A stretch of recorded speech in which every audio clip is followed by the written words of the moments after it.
Chapter 15, The Progressive Movement, 1890 to 1910. The rise of progressives. Progressives were people that were trying to solve social problems in America, and we had lots of them.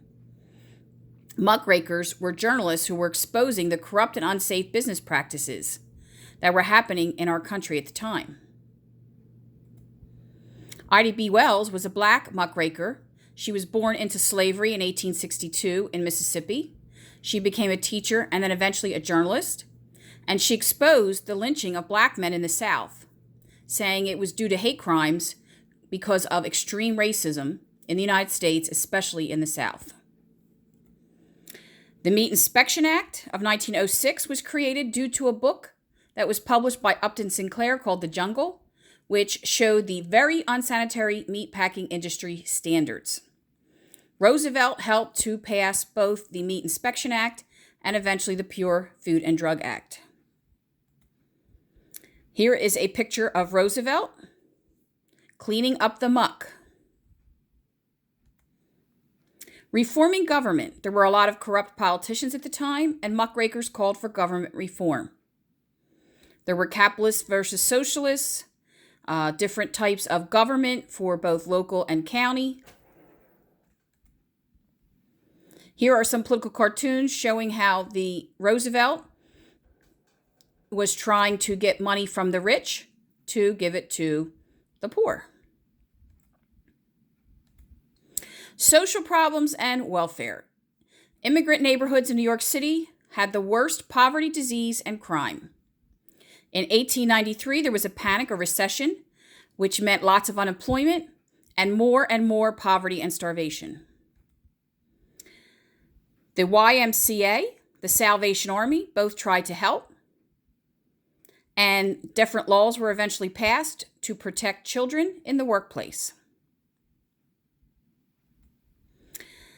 In 1903, the Brandeis Brief limited women to only 10-hour workdays.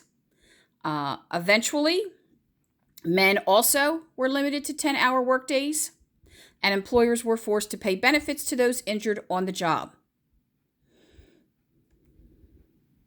Women's suffrage became a huge issue because women did not have the right to vote at this time, and so many organizations and women fought for this right. Women in the workforce. Many were worked on farms and were wives of farmers.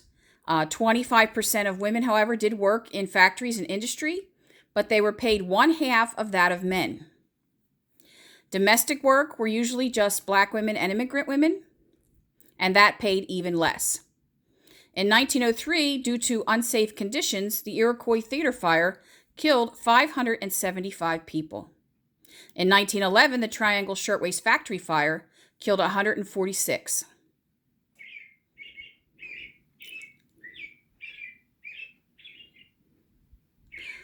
Prohibition at this time was started. Prohibition is the idea that it was illegal to sell, make, or consume alcohol. It was eventually rejected in 1933. Carrie Nation was a muckraker. She carried a Bible and a hatchet. She went into bars and literally destroyed them, reading Bible passages as she went. So President Roosevelt originally was elected to the New York State Assembly, was in the Navy, was governor of New York. He was part of the Spanish-American War, as we talked about in chapter 14.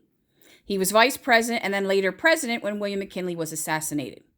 His ideas included the Square Deal, which would break monopolies and make working conditions more safe. Railroad regulation, health and environment, conservation, and civil rights.